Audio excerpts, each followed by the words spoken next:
पूज्य निर्यापक श्रमण तीर्थ चक्रवर्ती मुनि पुंगव श्री सुधा सागर जी महाराज के पावन चरणों में संस्थान परिवार एवं सकल दिगंबर जैन समाज पठारी की ओर से बारंबार नमोस्तु नमोस्तु नमोस्तु वर्णी जी के चरणों में इच्छामि, शुल्लक द्वय के चरणों में इच्छामि।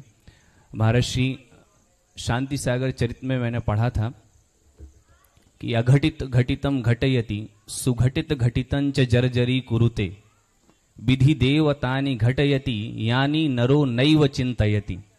वास्तविक में गुरुजी जो कभी हमने सोचा नहीं था ऐसे कुछ पल घटित होने वाले हैं और हम सबको जो आशा नहीं थी वो आशा पूरी होने वाली है।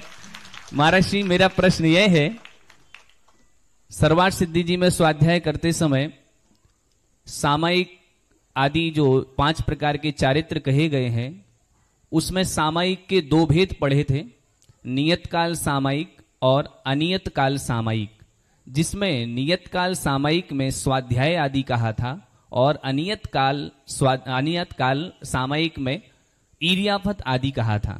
तो इसका स्वरूप महर्षि स्पष्ट करें। सामायिक चारित्र अलग चीज है और सामायिक अलग चीज है। सामायिक व्रत भी है, सामायिक शिक्षा व्रत भी है, सामायिक प्रतिमा भी है और सामायिक आवश्यक भी है।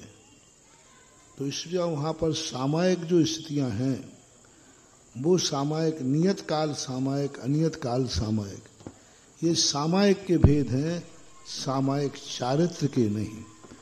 इनमें सामायिक चारित्र रह सकता है लेकिन ये सामायिक चारित्र के भेद नहीं। तो वहाँ जो पढ़ा होगा वो सामायिक के भेद कहलाते हैं। नियत काल सामायिक, नियत काल सामायिक का अर्थ हुआ कि हम इतने काल तक के लिए ध्यान में बैठते हैं संकल्प पूर्वक। अनियत काल सामायिक कहलाती है कभी भी ईर्यापत कर रहे हैं, हम चलते समय सावधान हैं।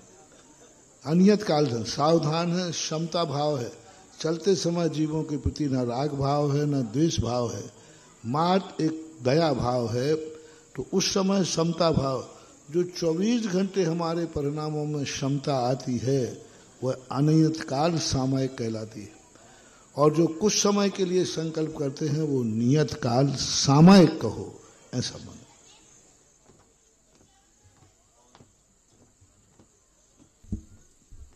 पूज्य श्री के द्वारा प्रतिष्ठापित श्री दिगंबर जैन श्रमण संस्कृति संस्थान महर्षि ने वहां न केवल विद्वानों का निर्माण किया है, ऐसे विद्वानों का निर्माण किया है जो संतवाद पंथवाद सभी से दूर रह करके केवल आगम के अनुसार कार्य करने वाले और पूज्य श्री के द्वारा बताए हुए समीचीन मार्ग का अनुसरण करने वाले हैं।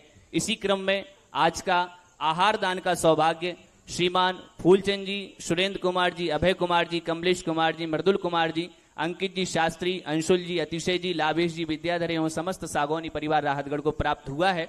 और महर्षि ने केवल, मैंने जैसा कि आपको बताया है कि विद्वान ही तैयार नहीं किए, अपितु त्याग वृत्ति कैसी होनी चाहिए, श्रावक धर्म का पालन कैसे होना चाहिए और ज्ञान दान देने का माध्यम कैसा होना चाहिए, उन सब के लिए अंकित जी राहतगढ़, जो कि राहतगढ़ के निवासी हैं और 12 वर्षीय पाठ्यक्रम आदि में ये बहुत संलग्न रहते हैं, सभी को स्वाध्याय आदि कराने में प्रवृत्त रहते हैं। इन्होंने आज के इस परम सौभाग्य को प्राप्त करके श्री दिगंबर जैन श्रमण संस्कृति संस्थान के लिए 1,11,000 रुपए की घोषणा की है और साथ ही मासिक शांति धारा जो कि राहतगढ़ में चलेगी उसके लिए भी 21,000 रुपए की राशि प्रति वर्ष के लिए घोषणा की है।